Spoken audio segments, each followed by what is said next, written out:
ఈ ప్రపంచంలో మంచివాళ్ళింకా ఉన్నారు కాబట్టే భూమి ఇంకా ఇలా నిలుచుంది అని ఎప్పుడైనా అనిపించిందా? ఒకవేళ అది నిజమే అయితే మరి ఆ మంచివాళ్ళని కనిపెట్టడమెలా? పదండి, ఈరోజు మనం వినబోయే కథలో ఒక శిష్యుడి ప్రయాణం ద్వారా ఈ ప్రశ్నకు సమాధానమేంటో చూద్దాం. కథ ఒక పెద్ద దేవాలయంలో మొదలవుతుంది. అక్కడ ఒక స్వామీజీ ప్రవచనమిస్తున్నారు. ఆయనేం చెప్తున్నారంటే, ఈ లోకంలో ఇంకా మంచివాళ్లు మిగిలి ఉన్నారు కాబట్టే ఈ ప్రపంచం ఇంకా నాశనం అవ్వకుండా ఉందని. ఇది వింటున్న ఒక శిష్యుడికి మనసులో ఒక ప్రశ్న మొదలైంది. ప్రవచనమైపోయి అందరూ వెళ్ళిపోయాక ఆ శిష్యుడు గురువుగారి దగ్గరికి వెళ్ళాడు. వెళ్ళి, స్వామీజీ, అసలు ఈ మంచివాళ్లు అంటే ఎవరు? వాళ్లని మనం ఎలా గుర్తించాలి అని అడిగాడు. ఆలోచిస్తే ఇది మనలో చాలామందికి వచ్చే సందేహమే కదా. సరే, ఇప్పుడు ఈ శిష్యుని అన్వేషణ మొదలయింది. మంచివాళ్లను గుర్తించడానికి ఏదైనా దారి ఉందా అని వెతుకుతున్నాడు. మరి గురుగారు ఏమి సమాధానమిచ్చుంటారు చూద్దాం. అప్పుడు గురువుగారు, నాయనా, వాళ్ల మంచితనం వల్లే ప్రకృతి విపత్తులు కూడా అదుపులో ఉంటున్నాయి. సరే, వాళ్లని గుర్తుపట్టడానికి నీకో చిట్కా చెబుతాను విను అన్నారు. అంటే చూడండి, మంచివాళ్ల శక్తి ప్రకృతిని కూడా శాసించగలదన్నమాట. అలా చెప్పి గురువుగారు ఆ శిష్యుడిని పక్కకు పిలిచి చెవిలో ఏదో రహస్యం చెప్పారు. ఆ రహస్యంనేంటో పూర్తిగా అర్థం కావాలంటే దాన్ని స్వయంగా చేసి చూడాల్సిందే అని శిష్యుడికి అర్థమైంది. గురువుగారు చెప్పడమే ఆలస్యం. ఆ శిష్యుడు వెంటనే కాషాయ బట్టలు కట్టుకున్నాడు, భిక్షాపాత్ర చేతిలోకి తీసుకున్నాడు. ఆ రహస్యాన్ని పరీక్షించడానికి నేరుగా పక్క ఊరికి బయల్దేరాడు. ఇక్కడినుంచే అసలు కథ మొదలవుతుంది. శిష్యుడు తన ప్రయోగాన్ని మొదలుపెట్టాడు. కాని అసలు గురువు చెప్పిన విషయాన్ని అతను సరిగ్గా అర్థం చేసుకున్నాడా లేదా అన్నది ఇక్కడే తేలిపోతుంది.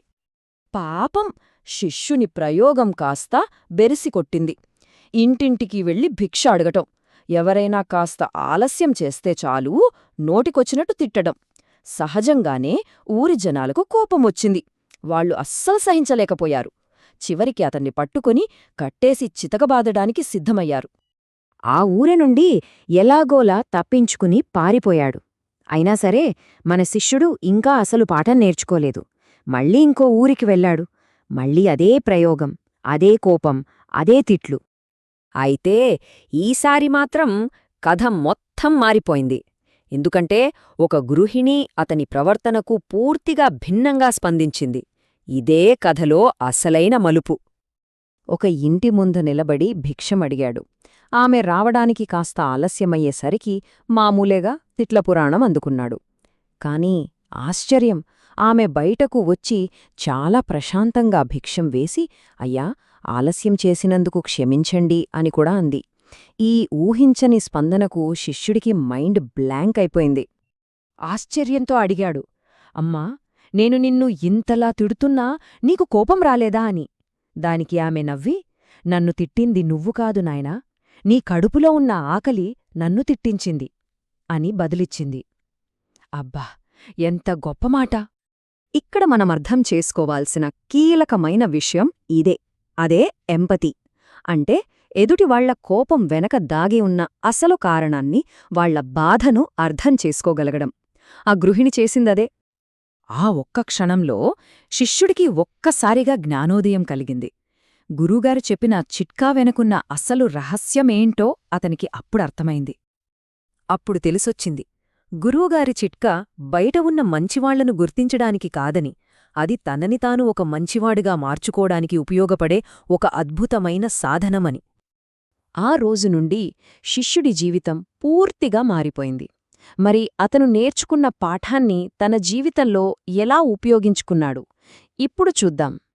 ఇకపై ఎవరైనా తనమీద కోపడితే ఆయన ఒక కొత్త పద్ధతిని పాటించడం మొదలుపెట్టాడు. ఫస్ట్ స్టెప్, వాళ్ల కోపాన్ని ప్రశాంతంగా ఎదుర్కోవడం. సెకండ్ స్టెప్, వెంటనే తిరిగి రియాక్ట్ అవ్వకుండా ఆగడం. థర్డ్ స్టెప్, వాళ్లు ఎందుకు కోపడుతున్నారో కారణం వెతకడం. ఇక ఫైనల్గా ఫోర్త్ స్టెప్, వాళ్ల బాధకు ఉపశమనం కలిగించడం. ఇలా చేస్తూ చేస్తూ అతను తన సొంత కోపాన్ని కూడా పూర్తిగా జయించాడు. కోపం వల్ల ఎదుటివాళ్లకన్నా మనకే ఎక్కువ నష్టం అని తెలుసుకున్నాడు. అవసరమైతే బుసకొట్టు, కాని కాటు మాత్రం వెయ్యకు అన్న సూత్రాన్ని పాటించడం మొదలుపెట్టాడు. ఈ ఒక్క మార్పు వల్ల ప్రపంచంలోని మూర్ఖుల సంఖ్యలోంచి ఒకరు తగ్గారు. అదే సమయంలో ప్రపంచంలోనే మంచివారి సంఖ్యకు ఒకరు తోడయ్యారు. చూసారా, మార్పు అనేది బయట కాదు, మనలోనే మొదలవ్వాలి అని ఎంత అద్భుతంగా వివరిస్తుందో. ఈ కథ సారాంశం మొత్తం ఈ ఒక్క మాటలో ఉంది. కోపపడకు, ఇతరుల బాధల వెనుక ఉన్న రహస్యాన్ని తెలుసుకో. నీ గౌరవాన్ని కాపాడుకుంటూ కోపాన్ని వదిలేయి. చివరగా మనల్ని మనం వేసుకోవాల్సిన ఒకే ఒక్క ప్రశ్న: ఇతరుల కోపం వెనుక కారణాన్ని వెతికినట్టు మన సొంత కోపం వెనుక దాగి ఉన్న అసలు కారణం ఏమిటి? ఒక్కసారి దీని గురించి ఆలోచిద్దాం.